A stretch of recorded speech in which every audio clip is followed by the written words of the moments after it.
สบายดีท่านผู้ชมที่เคารพทุกท่านในไว้นี้พวกเราอาจจะเห็นสงครามยก2ระหว่างอิสราเอลกับอิหร่านก็เป็นไปได้และก่อนที่จะไปติดตามรับชมข่าวนั้นข้าพเจ้าขอแจ้งมายังท่านผู้ชมหรือว่าบรรดาท่านที่ติดตามช่องของข้าพเจ้าให้ได้รับรู้นำกันว่า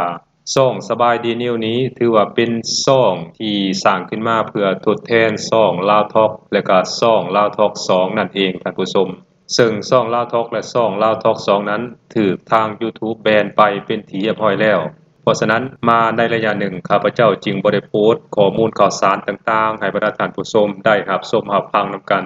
และมาฮอดเวลานี้ข้าพเจ้าก็ได้สร้างช่องสบายดีนิวขึ้นมาเพื่อทดแทนช่องดังกล่าวเป็นที่เรียบร้อยแล้วท่านผู้ชมแต่ข้าพเจ้าเองก็บ่แน่ใจว่าช่องดังกล่าวนี้หรือว่าช่องสบายดีนิวของข้าพเจ้านี้มันจะอยู่ได้ดนไปฮอดมื้อใดอันนั้นข้าพเจ้าเองก็ยังบ่ฮู้เทื่อเพราะว่าการนำเสนอข่าวของข้าพเจ้านั้นบางทีมันอาจจะบ่ถูกใจทางฝั่งตะเวนตกโดยเฉพาะแม่นทีมงานของ YouTube นั้นช่องของข้าพเจ้าหรือว่าช่องสบายดีนิวนี้ก็อาจจะถูกแบนอีกเทื่อหนึ่งก็เป็นไปได้ท่านผู้ชมเอาเป็นอันว่าถ้าหากว่าบ่เห็นข้าพเจ้าโพสต์ข้อมูลข่าวสารหรือว่าลงข่าวต่างๆให้บรรดาท่านได้รับชมรับฟังนำกันแล้วแสดงว่าช่องของข้าพเจ้านั้นถูกปิดตัวลงไปเป็นที่เรียบร้อยแล้วแต่ข้าพเจ้าเองก็จะบ่ยอมเช่นเดียวกันท่านผู้ชมข้าพเจ้าก็จะพยายามสร้างช่องใหม่ขึ้นมาเรื่อยๆเพราะฉะนั้นถ้าว่าท่านใดสนใจติดตามข้อมูลข่าวสารที่ข้าพเจ้าได้นำเสนอนั้นกรุณาเข้าไปกดติดตามช่อง TikTok ของข้าพเจ้าได้ชื่อช่องว่า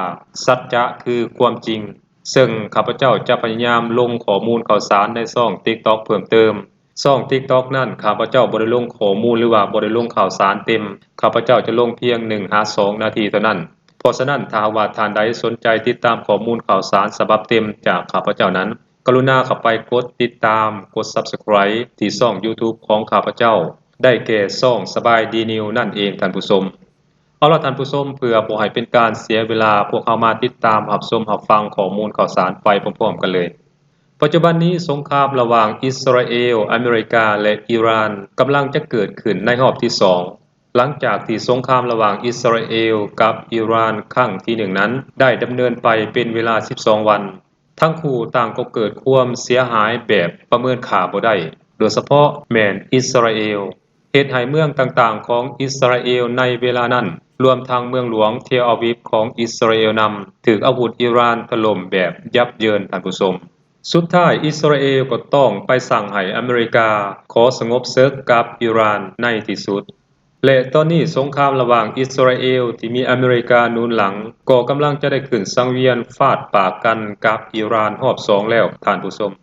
ขณะนี้อเมริกาได้ส่งเครื่องบินสู่รบและยนต์ตื่มน้ำมันทางอากาศไปที่ตะเวนออกกลางประจำการอยู่ประเทศกาตาร์เป็นที่เรียบร้อยแล้วขณะเดียวกันอังกฤษซึ่งเป็นพันธมิตรของอเมริกานั้นก็จะโดดเข้ามาร่วมแจมในสงครามครั้งนี้นำหมายความว่าในสงครามรอบที่2ระหว่างอิสราเอลกับอิหร่านนั้นอาจจะเห็น3ลุม1นั่นก็คือ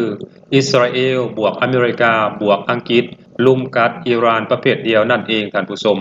การส่งเครื่องบินสู่รบและเครื่องบินตื่มน้ำมันกลางอากาศเข้าไปประจำการในตะเวนออกกลางของสหรัฐอเมริกาในครั้งนี้นั้นประมาณการได้ว่าเป็นการเตรียมความพร้อมเพื่อก่อสงครามกับอิหร่านนั่นเองเพราะนายกรัฐมนตรีอิสราเอลได้เคยออกมาปราศัยในเมื่อก่อนว่า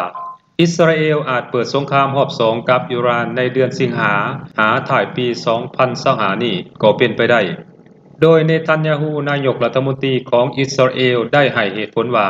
ในสงครามครั้งที่1นั้นบ่สามารถทำลายโรงงานนิวเคลียร์ของอิหร่านได้